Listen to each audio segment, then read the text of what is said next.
नमस्कार। आप सभी मित्रों को सादर जय श्री राम, जय श्री कृष्ण, जय श्री राधे। हम आज आप सभी से यह बात करना चाहते हैं विशेष बिंदु पर। मनुस्मृति के अनुसार एवं गरुड़ पुराण के अनुसार भी जनना शौच मरणा शौच यह सपिंडों को 10 रात्रि के लिए लगता है। 10 रात्रि में सभी शुद्ध हो जाते हैं। और फिर यदि मान लीजिए अपने गोत्र से पृथक यदि हमारे गुरु हैं या गुरुजनों के दाहादि संस्कार में हम लगे होते हैं, ऐसे स्थिति में कितने दिन का शौच होगा? यह बहुत ही मार्मिक प्रश्न है।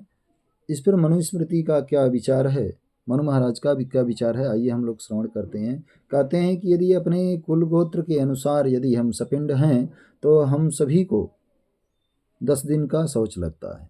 कहते हैं जन्मा शौच में जो जनना शौच है उसमें पिता स्नान मात्र से शुद्ध हो जाता है और माता तो यह उतने दिन तक माता को अवश्य में वह सूतक लगता है, शौच लगता है। जैसे कहते हैं कि सर्वेषां सावमा शौचं माता पित्रोस्तु सूतकं मातुरेव स्यादुपस्पृश्य पिता शुचिः। कहते हैं मृता शौच सभी पिंडों को होता है, सभी पिंडों को होता है। यानी जितने भी अपने कुटुंब के लोग हैं, यदि उसमें से कोई मृतक हो गया है तो 7 पीढ़ी के अंतर्गत जो भी आते हैं उनको अशौच लगता है।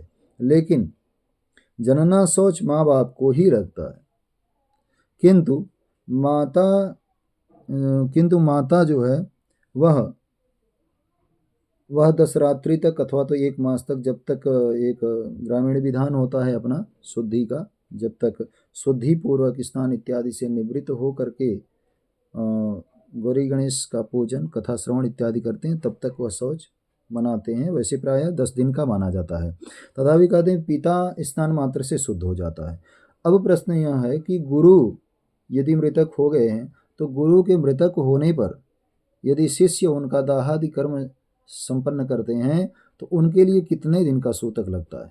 तो इस पर कहते हैं गुरोः प्रेतस्य शिष्यस्तु पितृमेधं समाचरन् प्रेतहारैः समं तत्र 10 रात्रेण शुध्यति।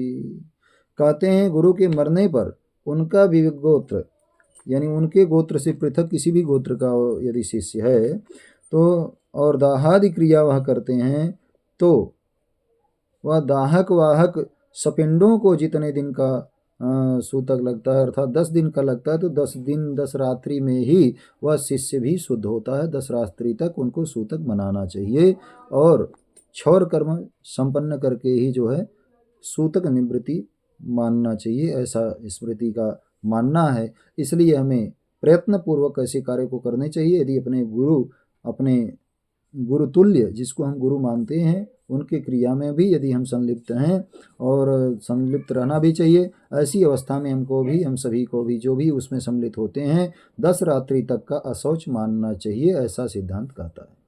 इसके अलावा भी यहाँ आया है यदि कहीं किसी अन्य के जो अपने गोत्र के नहीं हैं और जिनको 3 दिन में शौच निवृत्ति का अधिकार प्राप्त है, ऐसे लोग भी मोहबस यदि 100 को छूते हैं, 100 का स्पर्श इत्यादि करते हैं तो उनको भी 10 दिन का सूतक लगता है, ऐसा सिद्धांत का मानना है। इसलिए हम सभी को यह नियमों का ध्यान करके ही, क्योंकि कहते हैं गहना कर्मणो गति, कर्म की गति अत्यंत गहन है, इसलिए हमें निश्चय रूप से इसको समझ करके ही कार्य करना चाहिए। जय श्री कृष्ण, जय श्री राधे।